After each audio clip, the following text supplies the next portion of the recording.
Around 1876, William Walsham Howe wrote within the pages of Plain Words to Children, "It is the soul that has a body, not the body that has a soul. For the soul is greater surely than the body, and will last when the body is laid aside in death." And so it is with Wyndcliffe Mansion. In Waverly Estate, The Murmur, M.T. Maliha writes, Old places creak and moan, and if one were to believe in such things, everyone who dwelled within leaves a little part of themselves behind when they go. Wyndcliffe Mansion was fully constructed in 1853. Its owner, Elizabeth Schermerhorn Jones, had commissioned an architect, George Veitch, to build the Gothic mansion along the Hudson River in New York State. It possessed 24 rooms and an enormous steeple that rose so high atop its severe rooflines that it could be seen for miles across the river. Perhaps the enormous grief Veitch experienced when his daughters, Nanny, 9, and Katie, just 15 months, succumbed to diphtheria, translated into his architectural plans for Wyndcliffe, because what might have been a lovely reprieve from the constant bustle of New York City had, under Mr. Veitch's watch, become a grim edifice tucked deeply into the once thickly wooded area at the river's banks. Elizabeth Schermerhorn Jones was aunt to the poet Edith Wharton, who wrote in less than glowing terms about Wyndcliffe in her novels A Backward Glance and Hudson River Bracketed. In referencing Wyndcliffe, Edith Wharton wrote, My aunt's house became a vivid picture in the gallery of my little girlhood. But among those earliest impressions, only one is connected with it. That of a night when, as I was ready to affirm, there was a wolf under my bed. The effect of terror produced was no doubt due to what seemed to me its intolerable ugliness.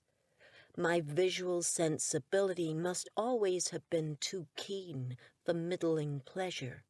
My photographic memory of rooms and houses, even those seen but briefly, or at long intervals, was from my earliest years a source of inarticulate misery. For I was always vaguely frightened by ugliness. I can still remember hating everything there, which, as I saw on rediscovering it some years later, was an expensive but dour specimen of Hudson River Gothic, and from the first I was obscurely conscious of a queer resemblance between the granite exterior of Aunt Elizabeth and her grimly comfortable home, between her battlemented caps and the turrets. Henry James, the American-British novelist, and William James, the American psychologist and philosopher, both were frequent visitors of the mansion. It is said they drew inspiration from the mansion's presence. Henry James wrote, We work in the dark. We do what we can. We give what we have. Our doubt is our passion, and our passion is our task. The rest is the madness of art. And William James said, We are spinning our own fates, good or evil, and never to be undone. Every smallest stroke of virtue or of vice leaves its never so little scar. Nothing we ever do, in strict scientific literalness, is wiped out.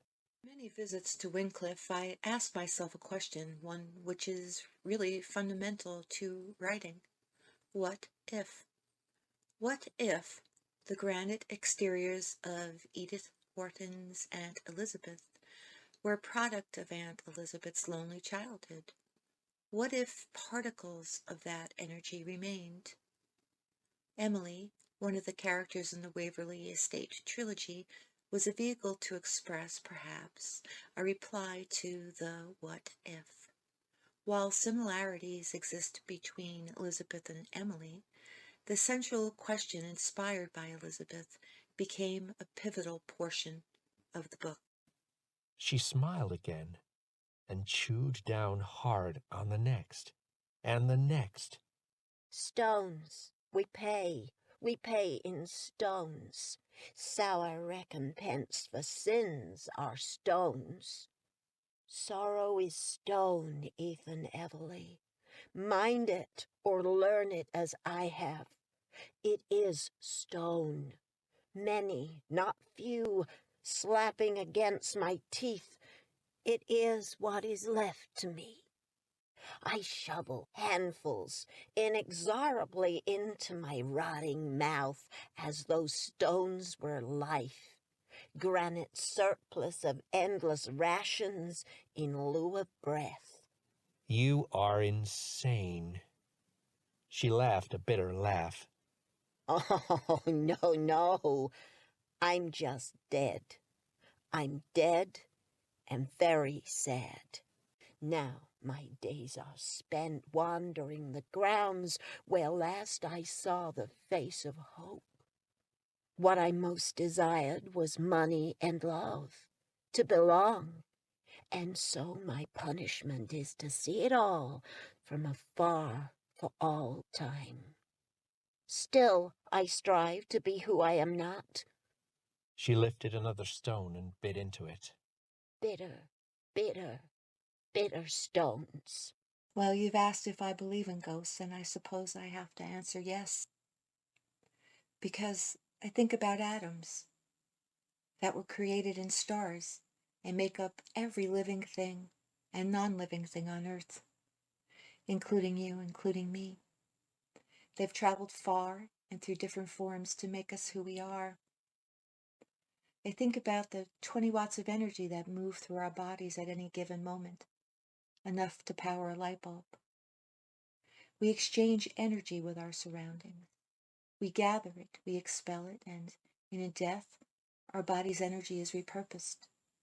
Its very essence will continue to reverberate throughout space until the end of time, so who can say if the fundamental nature of who we are lingers when our bodies pass to what? The earth? Our souls? The unseeable?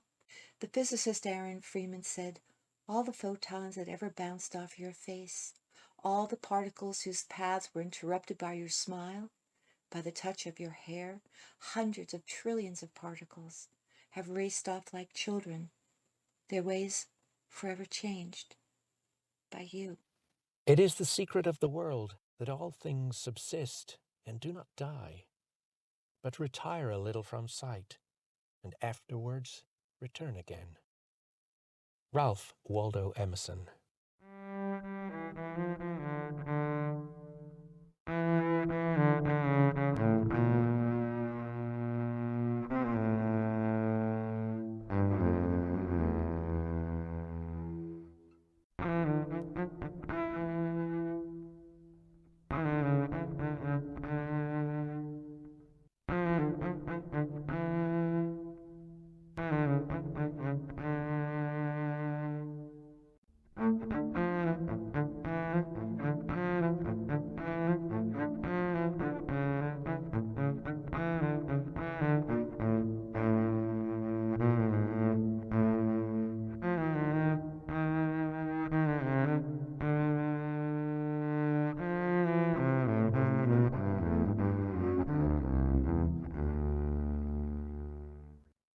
After years of research and completion of the Waverly Estate trilogy, I continue to be drawn to Wyndcliffe Mansion.